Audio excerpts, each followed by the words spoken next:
ഹരേ കൃഷ്ണ. ഗുരുവായൂർ കണ്ണന്റെ കാര്യങ്ങൾ പറയുമ്പം ഗുരുവായൂരിലെ ആനകളുടെ കാര്യം നമ്മൾ പറയണ്ടല്ലേ? അപ്പോൾ എന്താണ് ഇപ്പോൾ ആനകളുടെ കാര്യം പറയാമെന്ന് ചോദിച്ചു കഴിഞ്ഞാൽ, ഒരു വാർത്ത വന്നിട്ടുണ്ട് ഗുരുവായൂരിൽ നിന്ന്. രസകരമായിട്ടുള്ള ഒരു വാർത്തയാണ്. ആ നിർദ്ദേശത്തിന്റെ പിന്നിൽ എന്താണ് എന്നുള്ളത് ഒരു കാരണം പറയുന്നുണ്ട്.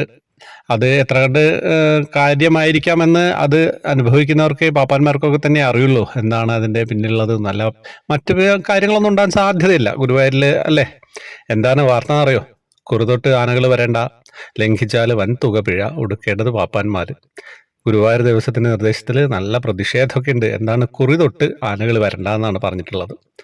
ആനകളെ ഇനി കുറി തൊടിയിക്കരുതെന്ന് ഗുരുവായൂർ ദേവസ്വത്തിന്റെ നിർദ്ദേശം. ലംഘിച്ചാൽ പാപ്പാന്മാര് പിഴ നൽകേണ്ടി വരുമെന്നും വ്യക്തമാക്കി. പാപ്പാന്മാർക്കായി ക്ഷേത്രം ഡെപ്യൂട്ടി അഡ്മിനിസ്ട്രേറ്റർ 17-ന് പുറത്തിറക്കിയ സർക്കുലറിൽ ആണ് ഇക്കാര്യം വ്യക്തമാക്കിയിരിക്കുന്നത്. നിർദ്ദേശത്തിനെതിരെ പ്രതിഷേധം ശക്തമായിട്ടുണ്ട്. സാധാരണയായിട്ട് ശീവേലിക്കും വിളക്കെഴുന്നള്ളിപ്പിനും ആനകളെ കുളിപ്പിച്ച് കുറിയിട്ടാണ് ക്ഷേത്രത്തിലേക്ക് കൊണ്ടുവരുന്നത്.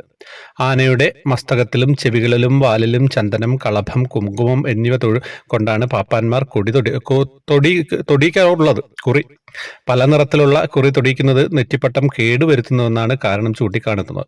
പല നിറത്തിലുള്ള കുറി തൊടിയിക്കുമ്പോൾ നെറ്റിപ്പട്ടത്തിന്റെ ചായം ഇളകി കറ പിടിക്കുന്നുവെന്നും തുണി ദ്രവിച്ച് നെറ്റിപ്പട്ടം കേടുവരുന്നുവെന്നും സർക്കുലറിൽ പറയുന്നുണ്ട്.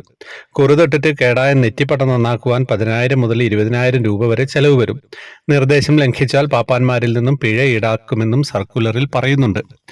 എന്ത് തന്നെയായാലും വാർത്തയിലെ കാര്യം അവസാനം പറഞ്ഞതായിരിക്കാം സംഭവം. ഈ കേടുവരുന്നുണ്ടാവുക, കുറിയൊക്കെ ഇപ്പോഴുള്ള കുറിയൊക്കെ എങ്ങനത്തെയാണ്, കൃത്യമായിട്ടുള്ള കൂട്ടുകളാണോ എന്നൊന്നും പറയാനൊന്നും പറ്റില്ല. അപ്പോൾ അങ്ങനെ ഒരു നിർദ്ദേശം വന്നു കഴിഞ്ഞാൽ പാപ്പന്മാർക്ക് അനുസരിക്കല്ലാതെ വേറെ വഴിയില്ല. എങ്കിലും കുറിതൊട്ട ആനയെ കാണാൻ ഒരു ഭംഗിയാണല്ലേ. സംഭവം ആനകളുടെ എഴുന്നള്ളിപ്പ് തന്നെ പ്രശ്നത്തിലായിട്ട് നിൽക്കുകയാണ്. കോടതിയുടെ ഇടപെടലും കാര്യങ്ങളൊക്കെ ആയിട്ട് വരുമ്പോൾ അതിൻ്റെ പേരിൽ ആനകളെ ഇനി എത്ര കണ്ട് ക്ഷേത്രങ്ങളിൽ ഉത്സവങ്ങൾക്കൊക്കെ എഴുന്നള്ളിക്കാൻ പറ്റുമെന്നുള്ളത് അറിയില്ല. ഗുരുവായൂരൊന്നും പിന്നെ കുറേ നേരം വെയിലത്ത് നിന്നുള്ള എഴുന്നള്ളിപ്പും കാര്യങ്ങളൊന്നും ഇല്ലല്ലോ, ഉള്ളിൽ മാത്രമാണല്ലോ. വലിയ പ്രശ്നങ്ങളില്ലാതെ ക്ഷീണങ്ങളില്ലാതെ ആനയ്ക്കൊക്കെ മുന്നോട്ട് പോകാൻ സാധിക്കും.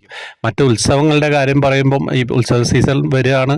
അപ്പം മണിക്കൂറുകൾ എഴുന്നള്ളത്തിനായിട്ട് നിൽക്കേണ്ടി വരുന്ന ആനകളുണ്ട്, വെയിലത്തൂടെ വരവിനൊക്കെ കൊണ്ടുപോകുന്ന ആനകളുണ്ട്. അതൊക്കെ കുറച്ച് കഠിനം തന്നെയാണ്.